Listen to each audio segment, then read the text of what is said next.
Vanishing Point, a novel by Keith A. Kenel, 18 of 101. Part 18. Caleb felt like an idiot for having been caught by a dim-witted, pencil-pushing teacher.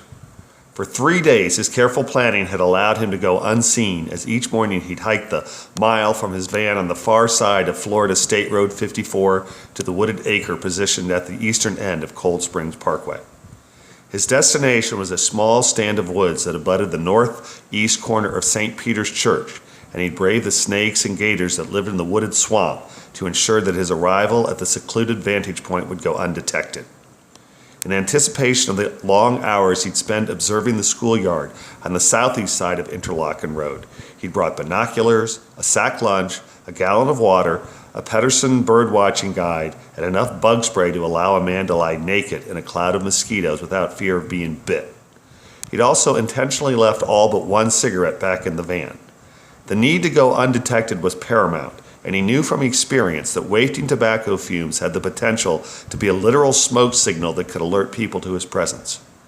Caleb knew his was a will of steel, and that his ability to resist lighting up a fag was a mark of his superiority, but he feared that boredom would get the best of him, and he'd mindlessly reach for a cancer stick, whose smoke could put his entire mission in jeopardy. Will of steel or not, just like Jesus talking to the devil, Caleb chose to put temptation behind him. The goal for this phase of the mission had been to watch the comings and goings of the students, teachers, and parents at Interlochen Elementary from the safety of cover, but seeing how as he'd been spotted, he wasn't certain what his next move should be. This morning, he'd hungrily watched for the woman with the big, tight tatas, and excitement had risen like the bulge in his pants when he'd seen her coasting down the sidewalk with her daughter in tow. He'd noticed Hot Mama, the name he'd given the little capri-clad Jap, 2 days back, and had the mother-daughter pair in his sights. But watching the woman's spawn play out in the schoolyard at recess today, he'd had an uneasy feeling. Caleb had adhered to the plan calling for him to remain safely out of sight and to reconnoiter from seclusion, and he'd been content to merely observe Hot Mama's little girl from the safety of the underbrush. Content, that is, until he saw Hot Mama's child playing with the other skinny little kid. Caleb would not have been able to vocalize why the little girl and the too big Esmeralda Disney tee had made him deviate from the plan, but when he'd noticed her playing with Hot Mama's child, he'd become mesmerized. He couldn't say why the skinny girl had been such a gut punch, but she definitely had that effect on him. The little waif looked hauntingly familiar, and he couldn't shake the feeling that either he knew the little girl or that he was destined to meet her. In retrospect, he blamed his feeling of predestination as a cause for him venturing out and walking along the front of the schoolyard where he could get a close-up view of the girls.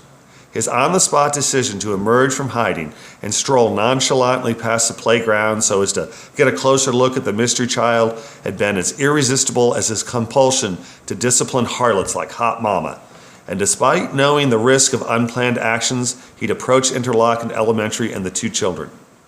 The impromptu plan was a quick walk by and then a careful, unnoticed return to his spy den. That had been the plan, but the plan got derailed by the meddling teacher. The gym teacher had asked Caleb his name, and Caleb didn't have a prepared on-the-spot answer. Convinced that no witnesses would detect so expert an outdoorsman as himself hiding in the brush, Caleb hadn't prepared a false bio. Without a false bio, he had ready no cover story to tell the uppity little pencil pusher who snuck up on him unawares. When asked his name, Caleb had hesitated a moment before answering, "Caleb." Caleb hailed, a declaration that was half true. His deviation from the plan had caused unwanted ripples on the water, and Caleb couldn't help but wonder how far the ripples carried and who was taking notice of them. During missions, control was always numero uno for Caleb, followed closely by secrecy, and the meddling gym teacher had wrenched control and secrecy from Caleb's hands and caused them to be thrown to the winds, a situation that disturbed Caleb greatly. The little girly man had said that there were security cameras pointed his way, which sure as hell's flames made Caleb nervous. Prison was not a place Caleb wanted to return to, and, worse yet, kidnapping, torture, and rape might just add up to capital crimes in Florida, even if the temptress did have it coming. The only certainty left for Caleb was that the hunt was still on, and Caleb, an experienced hunter, knew that hunting people was no different than hunting deer. It's a whole lot sight easier to bag a buck if he doesn't know you're there than it is once he's been spooked, he remonstrated. A goddamn whole sight easier, he repeated, shaking his head and picking up the binoculars in response to the familiar rumblings of bluebird buses meandering down Interlocking and turning into the school. Sure is a sight easier if he's not spooked, but it ain't impossible if he is.